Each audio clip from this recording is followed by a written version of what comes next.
Hello friends, welcome to Hussain chemistry. आज के इस लेक्चर में हम लाइफ साइंस का पीएचडी के एंट्रेंस पेपर को आपको शो करेंगे जो 2024 में लिया गया था। जैसे कि आप सब जानते हो कि पेपर 1 होता है जो लाइफ साइंस का पीएचडी एंट्रेंस पेपर, उसकी हम प्रिपरेशन कराते हैं। ठीक है, तो आज इसी को देखते हुए हम 2024 पेपर को लेकर आए हैं जो 2024 में एमयू ने कंडक्ट कराया था फॉर पेपर 1 के लिए। ठीक है, पेपर 1 के लिए। तो आप इससे अपना लेवल चेक कर सकते हैं कि किस तरीके से एग्ज़ाम एमयू पूछता है, किस तरीके से एमयू स्टैटिक्स पर फोकस करता है, किस तरीके से एमयू आपका टेक्निक वाले पोर्शन पर फोकस करता है, किस तरीके से एमयू के लेवल होते हैं और वन टाइम जो क्वेश्चन आ गया वो रिपीट नहीं होता है। ठीक है, और बायोकेमिस्ट्री को भी किस तरीके से वो देखता है। ठीक है, तो इस वीडियो से आपको थोड़ा बेसिक आइडिया मिलेगा कि 2024 में किस तरीके से एमयू ने क्वेश्चन पेपर पूछा था और वो ये सब मेंशन है। ठीक है, जैसे कि उन्होंने पहला क्वेश्चन पूछा है, which of the following can be broadly classified as a structure, unstructure और कंट्रोल्ड एंड अनकंट्रोल्ड। ठीक है, तो अगर आपको थोड़ा बहुत स्टैटिक्स पढ़ा है तभी आप ये क्वेश्चन लगा पाएंगे, अदरवाइज नहीं लगा पाएंगे। ठीक है, तो लेवल आप देख रहे हो। ठीक है, ये देखो, echinoderms can be killed and fixed by being placed directly into. ठीक है, तो अगर ये इस टाइप के जो क्वेश्चंस होते हैं ये जनरली बीएससी या फिर एमएससी में बच्चों को कराए जाते हैं। ठीक है, तो उनको पता होता है कि इकाइनोडर्मेटा को जिसमें भी फिक्स किया है वो फॉर्मेलिन था या अल्कोहल था या इथेनॉल था। ठीक है, और कितने परसेंट आपने अल्कोहल फिनॉल को बनाया है। ठीक है, तो जो एक्सटर्नल बच्चे होते हैं उनको तो नहीं मालूम होता है, जो इंटरनल बच्चे होते हैं उनको पता होता है क्योंकि उन्होंने लैब में एक्सपेरिमेंट वो परफॉर्म कर चुके हैं। ठीक है, तो यहाँ पर वो बेनिफिट ले जाते हैं। ठीक है, तो स्टैटिक्स बेस्ड क्वेश्चन पूछे गए हैं, यहाँ पर आप देख रहे हो, एनालिसिस कर रहे हो। ये इकोलॉजी के क्वेश्चन हैं, जैसे कुछ क्वेश्चन इकोलॉजी से पूछे जाते हैं। The number of biogeographical zones in India. ठीक है, अब उनके नाम भी पूछ सकते हैं कौन सी जोन है। ठीक है, और जैसे टर्म इकोसिस्टम किसने दिया। कुछ क्वेश्चन होते हैं, 5 से 7 क्वेश्चन होते हैं जो बहुत ही इजी टाइप के आते हैं। ठीक है, बट हमेशा याद रखिएगा 15 से जो 20 क्वेश्चन होते हैं वो बिल्कुल बहुत अच्छे लेवल का होता है। ठीक है, बहुत अच्छे लेवल के क्वेश्चन होते हैं। जैसे यहाँ पे दिख रहा है, यहाँ पे बिल्कुल सब आसान वाला होता है। At climax stage the plant succession the net productivities क्या हो जाती है, स्टेबल हो जाती है। ठीक है, अब इस टाइप के क्वेश्चन आपसे 2024 के एग्जाम में पूछे गए हैं। ठीक है, तो इससे आपको पता चल रहा है कि किस टाइप का हमें लेवल लेना है, कौन से नोट्स हमें पढ़ने हैं, कितना लेवल अपना राइज करके रखना है ताकि आप पीएचडी एंट्रेंस पेपर को क्वालिफाई कर जाओ। आपको मिनिमम 40 मार्क्स चाहिए होते हैं, यानी कि आपके 40 क्वेश्चन सही होने चाहिए, पार्ट ए पार्ट बी दोनों को मिला के। इसका मतलब है टोटल 80 क्वेश्चन में से आपको 50%, दैट मीन्स कि you have to get 40 question out of 80 so that you can get the admission in MU. Okay, ये लाइफ साइंस का जो पेपर है वो हम शो कर रहे हैं। ठीक है, देखो यहाँ पर range, mean deviation and standard deviation are measure of. ठीक है, किसके लिए यूज करी जाती है। ठीक है, तो आपको पता होना चाहिए। अब यहाँ पे सेंट्रल टेंडेंसी भी दी हुई है। ठीक है, तो याद रखो कि इन फ्यूचर में सेंट्रल टेंडेंसी के ऊपर भी क्वेश्चन आ सकता है। ठीक है, ये सारे स्टैटिक्स हैं कि नॉन पैरामेट्रिक टेस्ट है या पैरामेट्रिक टेस्ट है, उनके बारे में अच्छे से आपको पता होना चाहिए। ठीक है, तो यहाँ पे देखिए कुछ क्वेश्चन इस तरीके से हैं, ये बिल्कुल एक तरीके से मान लीजिए रिसर्च बेस्ड क्वेश्चन है। ठीक है, इनको आप गेस नहीं कर पाएंगे और ना ही आप ये इनके लिए कोई बुक है जो आप ये पढ़ पाएं। ठीक है, इसीलिए कट ऑफ गिर जाती है। ठीक है, पीएच बेस्ड भी क्वेश्चंस पूछे जाते हैं एमयू में, जो पीएचडी नेट है, डीबीटी है, आईसीएमआर में जो क्वेश्चन पूछे जाते हैं उन्हीं से कुछ क्वेश्चंस यहाँ पर भी पूछे जाते हैं, चाहे वो पीके निकलवाना हो या पीएच निकलवाना हो आपको। ठीक है, तो ये आप क्वेश्चंस हम यहाँ इस वीडियो में सिर्फ आपको लेवल चेक करने के लिए बोल रहे हैं कि आप अपना लेवल देख लीजिए कि क्या आप अपने एग्जाम के लिए तैयारी सही से कर रहे हैं या फिर सिर्फ अभी आपने स्टार्ट नहीं किया है। अगर आपने स्टार्ट नहीं किया है दैट मीन्स कि you are not able to qualify that type of exam. आप देख रहे हो यहाँ पे कि क्वेश्चंस बहुत अच्छे लेवल के पूछे जाते हैं और पार्ट बी तो भैया ये मान के चलिए कि बिल्कुल आप टच ही नहीं कर पाओगे। ठीक है, हाँ 5 से 7 क्वेश्चन होते हैं जिनको आदमी समझ सकता है, बाकी जितने भी 32 to 35 क्वेश्चन ऐसे होते हैं पार्ट बी में, जो चाहे वो कितना सीएसआर का एस्पिरेंट हो या फिर नेट क्वालिफाइड हो, जेआरएफ क्वालिफाइड हो, उससे भी नहीं निकलते हैं। ठीक है, वहां पर भी बच्चे यही देख रहे होते हैं कि we have to score maximum as much we can do in part A. तो पार्ट ए पर ही आप फोकस करें ज़्यादा, ठीक है, उसी से आप सॉल्व करते हैं, उसी से आप स्कोर कर सकते हैं, ठीक है। जैसे मान लो biological oxygen demand test is done at, कितने पे करा जाता है, 20 डिग्री टेम्परेचर पे करा जाता है या 10 डिग्री टेम्परेचर पे करा जाता है, ठीक है। ग्रीन हाउस गैस देखो आसान क्वेश्चन भी पूछ लेते हैं, ठीक है। और ये भी स्ट्रेटोस्फीयर, यानी कि इकोलॉजी से 5 से 7 क्वेश्चन पूछे जाते हैं, वो बिल्कुल एवरेज टाइप के क्वेश्चन होते हैं। जो बच्चा नेट जेआरएफ की अच्छी तैयारी कर रहा है, प्रिपरेशन कर रहा है, वो आराम से निकाल लेता है उन क्वेश्चन को, ठीक है। बट ऐसा कभी नहीं होगा कि आप पूरे क्वेश्चन निकाल ले जाओगे, ठीक है। तो आप लोगों की जो लाइफ साइंस की जो डेट है वो 19 सितंबर आ चुकी है, ठीक है। तो जिन बच्चों ने अभी तैयारी करना स्टार्ट नहीं किया है वो अपनी तैयारी स्टार्ट कर दीजिए।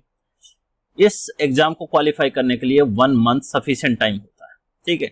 इससे आप 6 महीने से तैयारी कर रहे हो, 1 साल से तैयारी कर रहे हो, वो डजंट मैटर, ठीक है। अगर आप थोड़ा पंक्चुअली 1 मंथ तैयारी करते हो तो आपका इजीली सिलेक्शन हो जाएगा, ठीक है। अब इसी के लिए आपको ये पता होना चाहिए कि हमारी स्ट्रेटेजी क्या है, किस तरीके से हमको 1 मंथ का यूटिलाइज करना है, चाहे वो इंटरनल बच्चा हो एक्सटर्नल बच्चा हो, ठीक है। आप लोगों को पता होगा कि बॉटनी में बॉटनी में इस बार ओनली 2 सीट है, 1-2 सीट है, ठीक है। बाकी जूलॉजी में इस बार भर भर कर सीट आई है, ठीक है। इस बार जूलॉजी में मैक्सिमम सीट गई है, 30+ सीट्स है, ठीक है। तो यहाँ पे नंबर ऑफ कहते हैं ना कि कैंडिडेट्स का सिलेक्शन होना चाहिए, ठीक है। तो अब यहाँ पर क्या होगा कि मैं आपको लिख के और गारंटी दे सकता हूं कि पेपर का जो लेवल होगा, पेपर का लेवल वो हाई रखेंगे। रीजन है इसके पीछे की स्ट्रेटेजी है कि अगर मान के चलो कि बच्चे क्वालिफाई ही ना कर पाए, यानी कि अगर मान लो आप ऐसा पेपर सेट कर दीजिए कि नंबर ऑफ सीट तो आपके पास है बट कोई कैंडिडेट उसको एंट्रेंस को क्वालिफाई ही नहीं कर पा रहा है।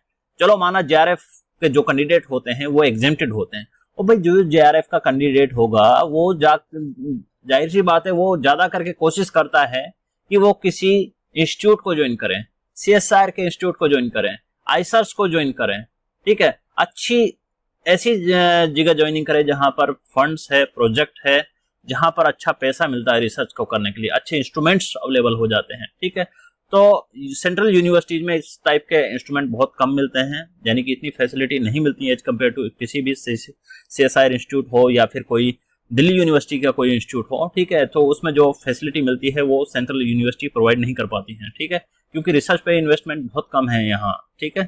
तो अब आपको ये पता होना चाहिए कि जो आपका सिलेबस है उस पेपर 1 का, बेसिकली आपको पेपर 1 पर ज्यादा फोकस करना है, क्योंकि पेपर 1 ही आपको सिलेक्शन देता है। अगर किसी बच्चे को सिलेक्शन लेना है दैट मीन्स कि ही और C has to focus more on the part A. जितना पार्ट ए पर टाइम दोगे उतना आप सिलेक्शन के करीब जाओगे, ठीक है। अब उसमें सिलेक्शन में क्या क्या टॉपिक्स हैं, जैसे आपने देखा होगा कि आपको रिसर्च बेस्ड के क्वेश्चन भी आते हैं। अब वो कैसे क्वेश्चन होते हैं वो आपको थोड़ा रिसर्च टाइप का, यानी कि रिसर्च पेपर पढ़िए, रिसर्च डिजाइनिंग किसे कहते हैं, research problem, hypothesis and proof of concept, ठीक है। ये पूरा इकोलॉजी पोर्शन है, ठीक है, जो आपने सीएसआर में भी पढ़ा होगा, ठीक है। Food chain, food web, ecological pyramid, ठीक है, ये सब चीज आप पढ़ते हैं। Productivity, net productivity, gross productivity, यहाँ से एक न्यूमेरिकल टाइप का क्वेश्चन भी आता है। आप लोगों ने अगर सीएसआर की तैयारी करी है तो आप जानते होंगे, ठीक है। बट अब आता है जो मेन इंपॉर्टेंट रोल प्ले करता है, वो है बायोकेमिस्ट्री वाला पार्ट और स्टैटिक्स वाला पार्ट। बायोकेमिस्ट्री वाला पार्ट में आपको पूरा टेक्निक, अब जैसे मान लो यहाँ पर आपको काफी ऐसी टेक्निक है जिनको मेंशन नहीं कर रखा, तो इसका ये मतलब नहीं कि वहां से क्वेश्चन नहीं पूछ पाएगा, ठीक है। एग्जामिनर पूरी टेक्निक से क्वेश्चन बनाएगा, आप ये बात याद रखिएगा। ऐसा नहीं होता है कि जो टॉपिक यहाँ पर मेंशन करे गए हैं वो ही सफिशिएंट है, नहीं।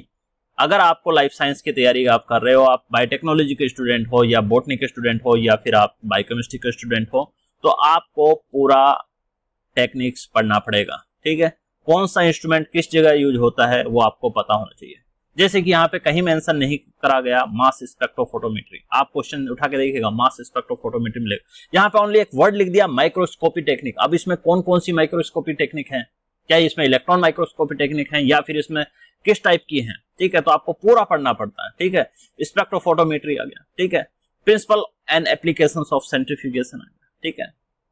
यहाँ पर आप पार्ट सी में बहुत ज्यादा गोल है, यहाँ पूरा स्टैटिक्स है, ठीक है। पूरा बायोस्टैटिक्स आपको पता होना चाहिए, किस तरीके से डेटा होता है, किस तरीके से आप उसको सिलेक्शन करते हो, किस तरीके से इसमें मीन मोड मीडियन आपको निकालना आना चाहिए, किस तरीके से आप का स्क्वायर टेस्ट लगाते हो या वन वे ऑफ एनोवा लगा रहे हो, ठीक है, पैरामेट्रिक टेस्ट कौन से हैं, नॉन पैरामेट्रिक टेस्ट कौन से हैं, ठीक है, इथिक्स के बारे में आपको पता होना चाहिए, बायोसेफ्टी क्या होती है लैब में, ये सब आपको पता होना चाहिए, ठीक है। अब इंपॉर्टेंट बात क्या है, अब उस पर डिस्कस करते हैं, ठीक है। तो हम ये कहते हैं कि बच्चों अपना अब आ गया है आपके पास 1 मंथ बचा है, ठीक है।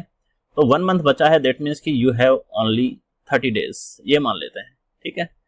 30 डेज हैं, तो आप अपना तैयारी किस तरीके से करो, अपना जो पेपर 1 है उसको पूरी तरह से फोकस कर लीजिए, पेपर 1 का रिलेटेड सिलेबस, ठीक है। अब आपके पास काफी सारे एआई टूल हैं, आप उनका यूज करिए, ठीक है। एमयू का पेपर को पहले देखो, एनालिसिस करो कि उसका लेवल किस तरीके से रहा है, पीएच बेस्ड क्वेश्चन कैसे हो आते हैं, ठीक है, स्टैटिक्स बेस्ड क्वेश्चन किस तरीके से आ रहे हैं, इकोलॉजी बेस्ड क्वेश्चन किस तरीके से आ रहे हैं। अब इतना टाइम भी नहीं है आपके पास कि आप पूरा डिटेल में एक टॉपिक को ही तैयार करने में लग गए हो और बाकी टॉपिक को आप छोड़ रहे हो, ठीक है। अब यहाँ पर मेंशन नहीं करा गया कहीं पे भी स्टैनिंग के बारे में, जब आप क्वेश्चन लगाओगे स्टैनिंग मिलेगा आपको, पूरा प्रिजर्वेशन मिलेगा आपको, ठीक है, किस तरीके से कौन कौन से केमिकल यूज होते हैं उनका ही मिलेगा, कौन से टॉक्सिक केमिकल होते हैं वो भी पूछा जाएगा, ठीक है। तो अब स्ट्रेटेजी क्या है कि आप पेपर 1 को तैयार करिए पूरी तरह से। पेपर बी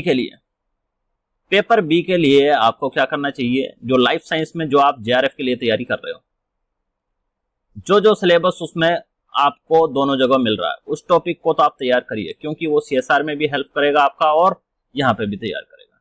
जहां पे भी कोई न्यूमेरिकल पोर्शन है, अगर मान लो कोई बच्चा, जाहिर सी बात है कोई बच्चा जूलॉजी का बच्चा है, तो उसको एनिमल डाइवर्सिटी पढ़ना चाहिए पूरी तरह से, एनिमल डाइवर्सिटी पूरा पढ़े। पैरासाइटोलॉजी के थोड़े क्वेश्चन पूछे जाते हैं, तो पैरासाइटोलॉजी के बारे में पता हो।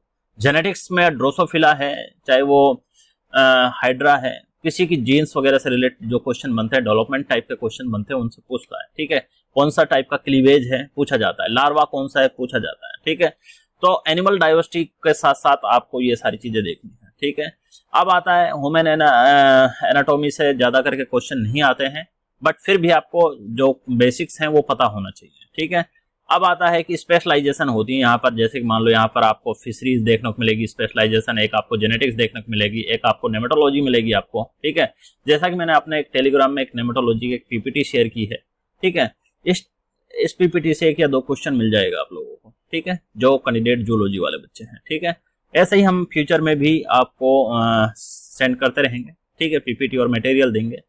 अब आता है इंपॉर्टेंट पार्ट ऑफ आवर इस पीपीटी का और इस लेक्चर का क्या इंपॉर्टेंट पार्ट है।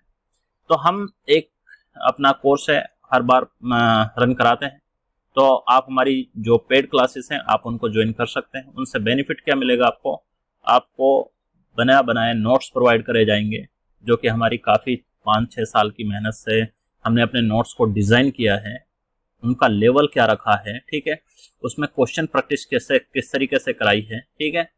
आप लोगों की इस कोर्स में 30 क्लासेस होंगे, एक क्लास पर डे भी हो सकती है, संडे और फ्राइडे में 2 क्लास भी हो सकती हैं, ठीक है। और आप लोगों के टेस्ट भी होंगे, मिनिमम 5 मेजर टेस्ट होंगे आप लोगों के। मेजर टेस्ट का मतलब होता है कि जैसे मान लो कि एक सप्ते में जितना सिलेबस हुआ, इकोलॉजी हो गया तो पूरा इकोलॉजी का टेस्ट आ रहा है, पूरा स्टैटिक्स हो गया तो स्टैटिक्स का टेस्ट है, पूरा बायोकेमिस्ट्री हो गया बायोकेमिस्ट्री का टेस्ट है, ठीक है, पूरा अब इन तीनों का मिलाकर एक टेस्ट है, ठीक है। तो हर साल हमारे जो टेस्ट होते हैं उनसे कम से कम मिनिमम 10 से 12 क्वेश्चंस एज इट इज मिलते हैं आपको, ऑप्शन भी चेंज नहीं होते। रीजन क्या है उन चीजों का, क्योंकि हम यहाँ पर 5-7 सालों से बच्चों को गाइड कर रहे हैं, तो एटलीस्ट हमें भी थोड़ा बहुत पता चल गया है कि टीचरों को इस क्वेश्चन के बाद वो क्वेश्चन उनकी थॉट्स क्या हो सकती है, नेक्स्ट क्वेश्चन क्या हो सकता है उनका, ठीक है, अप्रोच क्या हो सकती है उनकी, ठीक है।